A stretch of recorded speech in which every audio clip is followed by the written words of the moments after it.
تھوڑی سی زندگی ہے، نفرتیں نہ پالو، بغض نہ پالو، حقارتیں نہ پالو۔ کسی کو اگر غلط راستے پہ تم دیکھ رہے ہو تو اس سے بچانا ضروری ہے، اس سے نفرت کرنا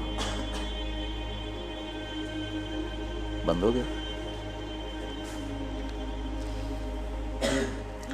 میرے نبی نے کتنے پتھر کھائے طائف والوں سے، کتنے پتھر کھائے۔ خود میرے نبی نے فرمایا کہ مجھے سب سے زیادہ تکلیف طائف والوں نے پہنچائی۔ تو جب ان کے لیے اجازت آ گئی کہ حکم دیں ان کو پیس کے رکھ دیں، تو فرمایا نہیں یا اللہ، شاید ان کی نسلوں میں کوئی کلمہ پڑھ لے۔ کتنی بڑی سیرت ہمارے سامنے موجود۔ آپ تو کہتے ہیں یا اللہ پیس دیں ان کو۔ ابو جہل جیسے کی آپ نے اتنی منتیں کی کہ حل انت منتہن عن سب آلہتنا، محمد اب بس بھی کرو، تو نے بہت سنا دیا ہمیں، ہم قیامت کے دن گواہی دے دیں گے کہ تو نے اپنے رب کا پیغام پہنچا دیا، اب بس کرو۔ جس کے بارے میں آپ کو پتہ تھا یہ میری امت کا فرعون ہے۔ بھائیو میرے عزیزو، اگر آپ اپنے آپ کو اہل حق سمجھتے ہو تو پھر آپ کی مثال ایک طبیب کی ہے، اور جو غلط راستوں پر ہے اس کی مثال ایک مریض کی ہے۔ اگر ڈاکٹر مریض سے نفرت کرے گا علاج ہو سکے۔ یہ سن 2000 میں ہم تھے عمرے پر نا، نئی صدی شروع ہو رہی تھی، تو میں سارے بچوں کو لے کے گیا حرم، اور رمضان کا ہی مہینہ تھا، رمضان میں ہی تبدیل ہو رہا تھا 100 سالہ۔ تو تراویح کے دوران وہ جو رات تھی اصل 31 دسمبر کی رات، مولوی یوسف صاحب کو پیٹ درد شروع ہو گئی، تو ہمیں تراویح چھوڑ کے نکلنا پڑا۔ میرے ایک دوست تھے وہاں کنگ عبدالعزیز ہاسپٹل میں ڈاکٹر، میں نے ان کو فون کیا، آج کل ادھر ہوتے ہیں لاہور میں نے کہا اس طرح بچے کو پیٹ میں درد ہے تو بہت زیادہ ہے کہ میں ہاسپٹل آ رہا ہوں، آپ بھی آ جائیں۔ تو میں اس کو لے کے گیا، تو لفٹ میں ہم تھے، تو اوپر ان کے جہاں کلینک تھا وہاں وہ لے جا رہے تھے۔ اب میں باپ ہوں، یہ بیٹا ہے، یہ ڈاکٹر ہے، تو اس کو آئی الٹی، تو میں ایک دم پیچھے ہٹ گیا، اور جو ڈاکٹر تھا اس نے اپنے دونوں ہاتھ آگے کر دیا، ساری الٹی کو ہاتھوں میں لے لی۔ میں موت تک یہ منظر نہیں بھول سکتا۔ میں باپ ہو کے پیچھے ہٹ گیا کہ میرے کپڑے نہ خراب ہو جائیں۔ اس نے اپنی ڈیوٹی کا حق ادا کیا، اس کا تو وہ کچھ نہیں لگتا تھا، میرا لگتا تھا، اور میں پیچھے ہو گیا۔ وہ اس کا مریض لگتا تھا، تو اس نے طبیب ہونے کا حق ادا کیا، اس نے دونوں ہاتھوں میں پوری الٹی کو یوں لے لیا، اور لفٹ کھلنے کے بعد جا کر اس نے اس کو بیسن میں ڈالا۔ اسے طبیب کہتے ہیں۔ تم کیسے بے وقوف طبیب ہو کہ مریضوں سے نفرت کرتے؟ تمہارے سامنے نبیوں کی سیرت ہی کوئی نہیں، تمہارے سامنے اکابرین امت کی سیرت ہی کوئی نہیں،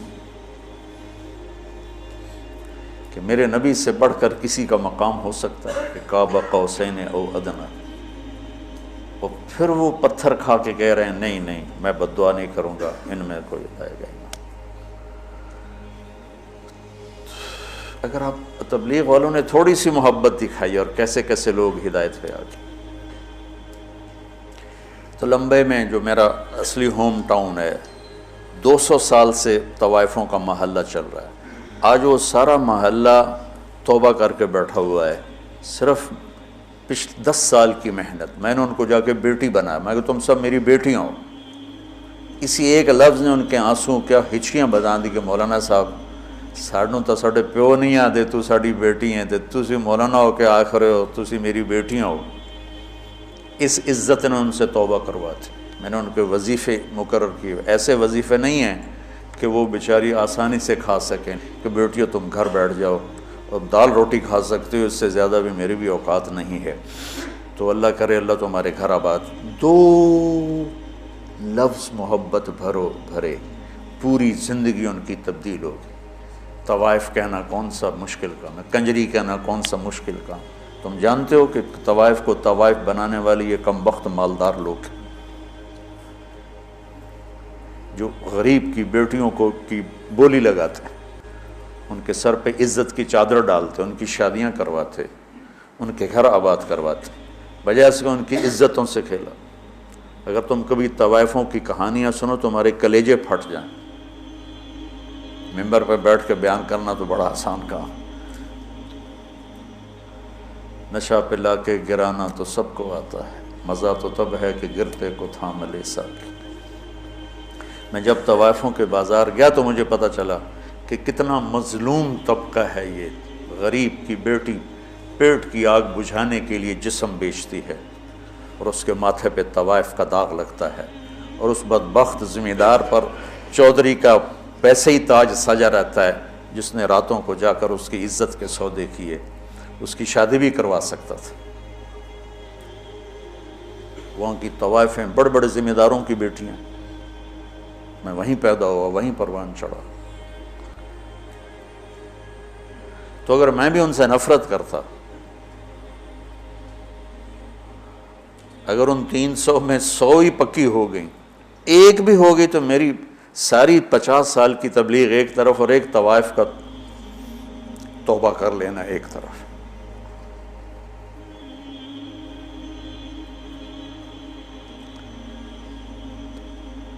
کہاں سے تم نفرت لے کر آئے؟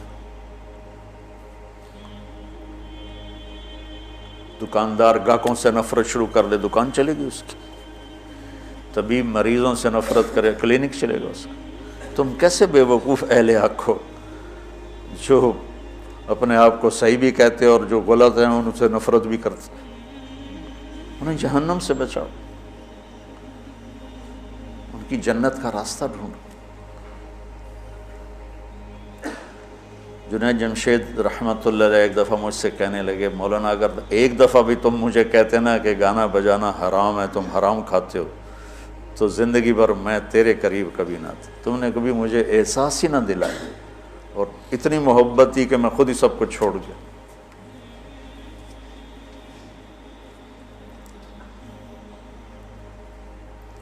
وَاعْتَصِمُوا بِحَبْلِ اللَّهِ جَمِيعًا۔ اس امت میں اختلاف رہے گا، سیاسی بھی، مذہبی، قومی بھی، لسانی بھی، پیشہ ورانہ بھی۔ اس کی باؤنڈری، اس کے اندر رہو، اس کے اندر رہو۔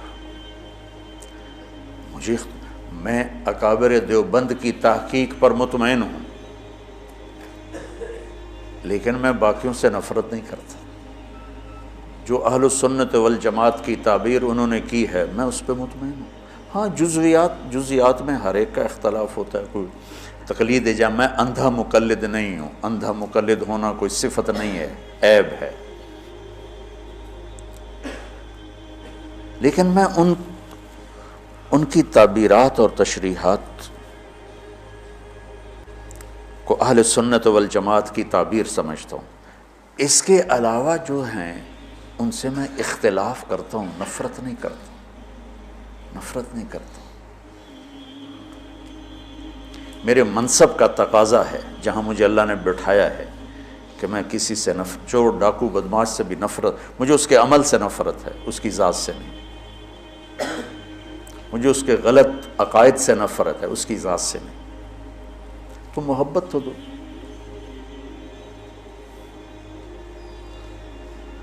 ہماری جماعت گئی چونیاں، تو لوگوں نے کہا چودھری حاکم بندہ بنے تو تاں تبلیغی جماعت نو منیے۔ چودھری حاکم وہاں کا بڑا جاگیردار تھا، قاتل، ڈکیٹ، رسہ گیر، قبضہ مافیا، جو برائی لکھنا چاہو سب اس کے کھاتے میں لکھی ہوئی تھی۔ تو ہماری جماعت گئی اس کو ملنے، میں تو نہیں گیا، دو ساتھی گئے، اس کو اٹھا کے لے آئے مسجد۔ یہ ہے کوئی 93-94 کی بات، کوئی 6.25 فٹ اس کا قد، اتنا بڑا اس کا چہرہ، اور پنجاب والی دھوتی اس نے پہنی ہوئی، چادر، ایڈی ایڈیاں ٹباں کڑی ہوئی ہیں، لمبا چولا، اتھے چونا والا، اور میں سامنے چڑی جا دیا گو بہ گیا۔ اس کی اتنی ہیبت تھی، بڑی بڑی مونچھیں. اب میں کہا یار ایڈی بڑی بلان ال میں کی گل کر، مجھے یاد نہیں میں نے کیا بات کی، لیکن میں نے کوئی پیار محبت کی بات کی تھی جہاں تک مجھے یاد. تو یقین مانو بچوں، میرے بچے بیٹھے، میری اولاد بیٹھے، 10 منٹ نہیں گزرے وہ مجھ سے کہنے لگا مولوی جی ایک گل دسو. میں کہا پوچھو. بس ایک شرک نہیں کیتا، باقی سارے گناہ کیتے، میری توبہ ہو جیسی. 10 منٹ کی محبت، قتل، ڈاکے، زنا، چوریاں، قبضے، زیادتیاں، اور 10 منٹ کی محبت کے بعد وہ مجھ سے میری بات کاٹ کے کہتا ہے مولوی جی ایک گل تو دسو، ایک شرک نہیں کیتا باقی سارے گناہ کیتے، معافی ہو جس. اس 10 منٹ پر اس نے ایسی توبہ کی کہ واپس جا کے اس نے وہ مسجد کا دروازہ ملا اور سارے لوگوں کی زمینیں واپس کی، پیسے واپس کیے، غلط مقدمے اٹھائے، اور 6 مہینے بعد وہ مر گئے. موت سر پہ کھڑی تھی اور اللہ تعالیٰ نے صرف اس کو محبت اور عزت دی اور اس کی پوری زندگی کا رخ تبدیل ہو گیا.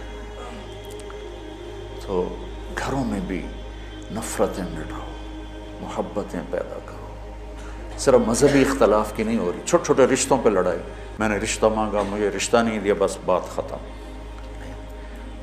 یہ بھی کوئی لڑائی کی چیز ہے؟ رشتے تو اللہ پاک کی طرف سے طے ہوتے ہیں. جاؤ دیکھو کہ بھائی بھائی میں نہیں بولتے، دیکھو جی میں رشتہ مانگا رشتہ ہی نہیں دیتا، میں پیسے مانگے میں نے انہیں قرضہ ہی نہیں دیتا، میں بیمار ہویا میں نے پوچھڑ ہی نہیں آیا، ان دی بچی دی شادی آئے اس نے کارڈ ہی نہیں بھیجے. اس پہ لڑائیاں ہو رہی. اور ہمارے دیہاتوں میں ہوتا ہے جہاں قریبی ہوتا ہے نا تعلق تو وہاں خود جاتے ہیں شادی پہ بلانے، اور جہاں ذرا اس سے کم ہو تو نوکر بھیجتے ہیں، جہاں عمومی سطح کا ہو تو وہاں پھر کارڈ بھیج دیتے ہیں ڈاک کے ذریعے. تو ایک شادی تھی تو میں نے پوچھا اپنے چاچا مر گیا بیچارہ، میں کہا چاچا جی تسی گئے نہیں ہو تو شادی آئی فلانے دی. کہ پتر میں اپنے پتر دی شادی کیتی آئی نا تو میں انہوں نے آپ سدن گیا تو انہوں نے نوکر گھلیا، ہوں میں جانا بھلا میں نہیں جانتا.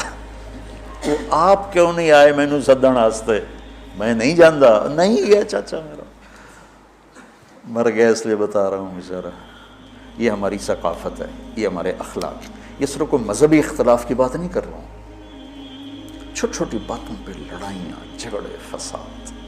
بچوں امت بنو اللہ کے واسطے.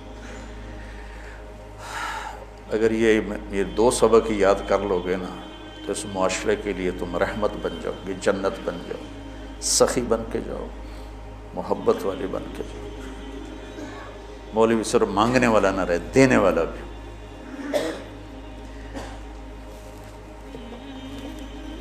چونکہ انگریز نے اہل علم کا تصور بہت دھندلا دیا. اللہ کا شکر ہے تبلیغ کی برکت سے اس میں بڑی تبدیلی آئی ہے، لیکن ابھی بھی فاصلے بہت زیادہ ہیں. اللہ ہمیں عمل کی توفیق. سبحانک اللہم و بحمدک اشہد ان لا الہ الا انت استغفرک و اتوب الیک. ربنا آتنا فی الدنیا حسنہ وفی الآخرۃ حسنۃ وقنا عذاب النار. ربنا هب لنا من ازواجنا وذریاتنا قرۃ اعین واجعلنا للمتقین اماما. اللہم اشفنا بشفائک وداونا بدوائک واعصمنا من الوہل والامراض والاوجاع برحمتک یا